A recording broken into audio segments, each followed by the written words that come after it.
So to people that are trying to get in, their break in the studio, want to work in the studio, for example, what are they likely to expect working as a concept artist in studio, in a game studio in particular? Yeah, I think like there's nothing to overcomplicate it really. It's basically like I can talk a bit about my time when I was working at Massive Entertainment on the Division 2. It was basically we have this game, you can pretty much run it in your editor and fly around in the map and see what's there. And you will get like tasks assigned to you, or a person approaches you directly and tells you what they need, and then you basically just try to help them. That's your job, like as a concept artist, is pretty much also to support other teams in getting an understanding of how they have to build things, you know. Like, for example, if you look at this stuff right now, it's pretty much like, okay, we're working on this Pentagon map and we have a underground lab. And we need this prop that's going to be extracted as a main objective. And then you get like some like either they provide you with like a mood board, which they did in this case, like, you know, it was full of these chemical tanks and stuff like that. And then basically just make something that is interesting, and you try to, you know, make it fit with whatever is needed and required for it. For example, this prop in the center, because it needed to be transported away by a helicopter. So that's also part of the brief. You need to take that into consideration, like where could ropes attach to it and things like that, you know. And at some point you also, you know, get to understand like technical limitations that certain games have, of course, like just as an example, if you were asked to build a character design or something, it's pretty much, you cannot, for example, because you cannot have like clothes or something like a cape hanging over, because, you know, the players wear backpacks and it will require having a guy creating a specific physics engine for that cloth to do, you know, like wobble around while you're walking or stuff like that. And you get to learn these type of things, and makes you basically become more and more efficient with your tasks. Is there anything that you wish you would have learned or known beforehand, before you got to a game studio? Or are you pleased with the learning steps you took within the studios that got you to the level you're at now?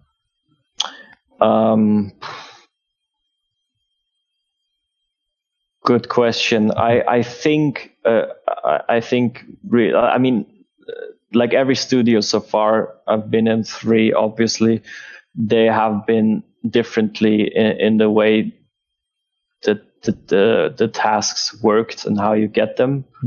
But I think if you're just familiar with, you know, working with briefs, or even, you know, brief tasks to yourself, that's, I think, something where you will have a good starting point. But I mean, in the beginning of working on the Division 2, I also basically just hit and miss, you know. You just design something, and then they were going to tell you, oh, wait, we cannot have this and we cannot have that, and this is not working. Because of that, you basically just fall into the cold water in the beginning. Work your way out of there again until you're done, and then you learn from that. Of course, and what's the review process like? So obviously, you got the brief. Are you often reviewed like randomly? Is it hourly or daily? Or does it depend on each studio and each art director? Yeah, that's exactly. I think that comes down to each position's attribute, the way it's handled in each studio. There are some art directors that, you know, are pretty much concept artists themselves, you know, and there are others where they like act more as, you know, how to say, people that you will encounter in meetings, and then they will just, in a group of people sitting on the table, basically give around the word and have talk about your design. Yes.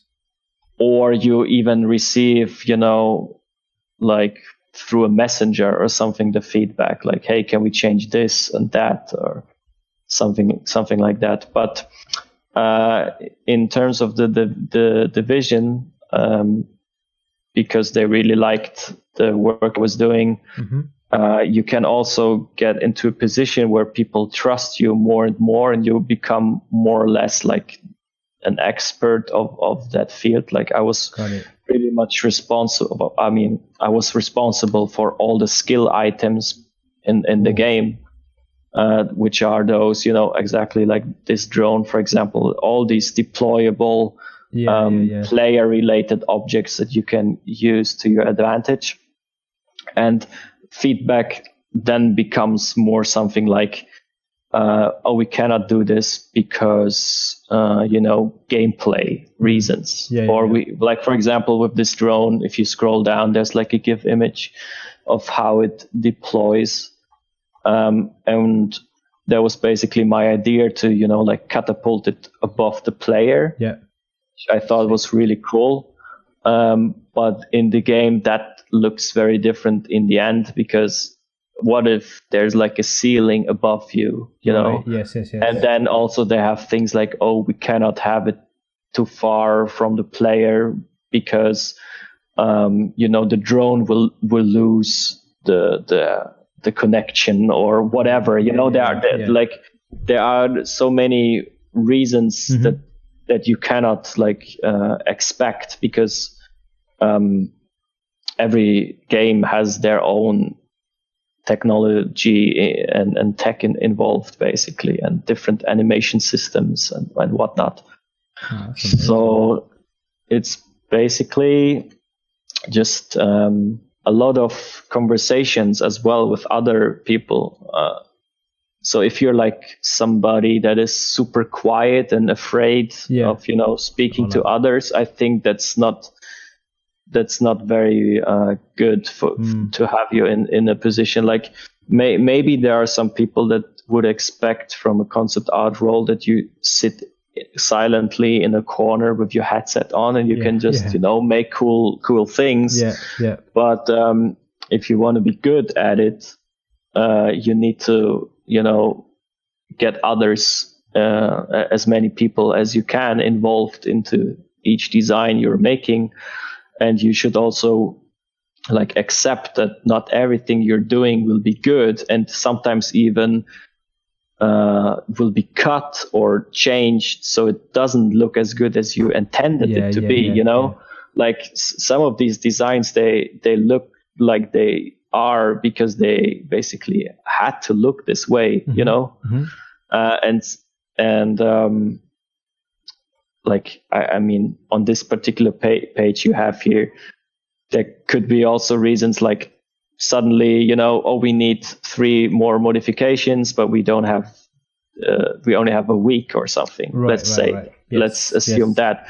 And that also influences how good the design is. And you just need to accept that, okay, this is the best I could do. It's off now and you're on something new. So that's also, part of the challenge. I've met some concept artists that basically work themselves into positions where they were given pretty much infinite time to what they were doing. Wow! So that's pretty like insane, but I think it's very good, because there are some concept artists that basically become notorious for their level of quality, let's say. Yes. And then they will basically get these type of tasks that, you know, will require them to do exactly that. Right. Got it. That's some really good points. And it ties into the next question, which is, people trying to get into a studio, what kind of qualities or behaviors they should have. You mentioned a few in terms of like being able to work to a brief, being able to understand a brief. Another one you mentioned is about communication. So be able to take on board feedback, take on board what's been asked of you, talk strategy as well. Anything else that you believe or think from your perspective that would be just for people trying to get into or want to work in a studio? Yeah, I think like the one thing, I mean, I never encountered anyone having that, but I can totally see it happening is, and what I'm talking about is that since you have like, you're entering a kind of competitive field when you're becoming a concept artist, not only competitive on the market, but also competitive in the team, in the studio itself. And that's, in my experience, has been always very healthy, you know, with like people pushing each other. But I can totally see that, you know, some people might struggle with that because they think they're, I don't know, way better than others, or the other way around, even. Yes. Insecurities and ego, right? Yeah, exactly. Or some people are even jealous if, you know, somebody gets a lot of praise for their work, and they basically get overlooked. And also what we were mentioning in the beginning, like I always was very fortunate, of course, to work on the cool stuff.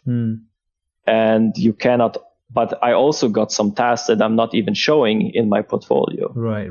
That were not so cool. So there are also very boring tasks like creating, I don't know, signs for restaurants and stuff like that, for example. And you still should like treat these tasks as, you should still give your very best, you know what I mean? Like, and not be like, what is this? I don't want to do this. Like I want to, you know, also do like a cool robot or something. And I think you just need to be patient, but also, you know, like really trying to always do your best in order to get to do cool stuff, pretty much, I'd say. Sweet. I think that's well put and well said. This is a personal one from me, and I think it'll benefit other people as well, is I'm contemplating sometime this year, I'm redoing my portfolio once that's done, approach some studios. And that's awesome. And a few are a bit of a ways away, so it means relocation. And obviously with the family, with a young family, that's something that I've put a lot of thought into, whether I want to do it or not. And there's a lot of factors to do that as well. Obviously, you've relocated a bunch of times, you just mentioned as well. How have you found relocating, and how did it work for you? What obstacles did you come across, and did like studios help out? Because I know some do relocation assistance. So if you'd like to talk a bit about that, that'd be super helpful, I think. Yeah, so I have to say, like, the relocation here from DICE was the best I had so far. Like, I have to give them some props here. But I think in general, like, I was super lucky with my relocation at any point. Like, they will, of course, give you like a budget, like a realistic budget, in that will, you know, and also with insurance and so on, so you can ship your goods, and they will, of course, make sure you got a place to stay, and like in all the cases so far, they are also very trying to consider what type of apartment you'd like to have. Like you can even you can like demand a lot there, basically. But I heard some horror stories as well. Like there can also sometimes things can also go wrong, which the company has basically no power over, right? Because you can end up like in an apartment that is, I don't know, with mold or something, and you cannot really live in it. Yeah. And usually the studios are supportive with that type of stuff. Of course, they will try to get you a new place and so on. But then, of course, they are also tied, to how fast can they find you something. In the worst case, you have to live in a hotel or something. Mm-hmm. You usually always get a place. Like the studios are building all a routine nowadays because there's a lot of turnover all the time. So some studios even have their own rows of apartments. Which belongs to them, and you can basically rent one of these so-called company apartments. Sure. That depends on the studio. Some of them may come with like, I don't know, things like, you can live in the company apartment, but we would like you to move out after a given time, because they want to basically, whenever there's a new person coming in, they want them to be free and not having people occupy them forever, pretty much. Or I heard from a person that moved from the US to Europe and needed a container for all his stuff. And, some people then may expect they can, because it creates a lot of, costs. And it can in worst case, if you're like, I don't know, move with your entire house and family, go over the budget. And then then some people expect, but I can, deduct it from tax, but then it's suddenly not working, and that can cause some frustration. There are some stories for sure where some things didn't go flawless. In my case, it has been always good. Like if you have family and kids, might be the same. I don't know. Might be more tricky. Depends. Really, I don't know. No, that's sweet. And any tips you'd have, like even generally, just any listeners or anything, any tips you'd have? So if you are relocating, what are like maybe the top 3 or top few things that you'd recommend people to like keep an eye on or definitely pay more attention to if they are relocating? Yeah, I mean, if you're relocating, you always have to keep in mind that you are doing a big investment, right? Like in terms of you're gonna, live in a completely new place. You pretty much will know nobody, right? Except your colleagues at work. And you should like really weigh out if this is like what you want, of course. But also you should, do proper research on the place you're going to live in, because, you want to make sure that because I came from Frankfurt and which is like a super modern city. And I moved to a very modern city. So I kind of knew what I can expect, but it can sometimes be worth, like considering, are there any districts I don't want to live in, because I wouldn't feel comfortable, or that I don't know, I want to live in an apartment with these type of standards. And so I think it's just important to like really do a lot of research also about currency and how expensive it is to go out for lunch and these type of things. How much is that place they're offering you even worth it, and are there maybe cheaper options and so on. I think it's also good sometimes if you move to a new country, especially if you have one guy or something in your friend list that already works at that place, and just ask questions, because very often you also get a very wrong impression of something, or Sweet. I think that those are some tips I can give. I think they're solid. They're a lot of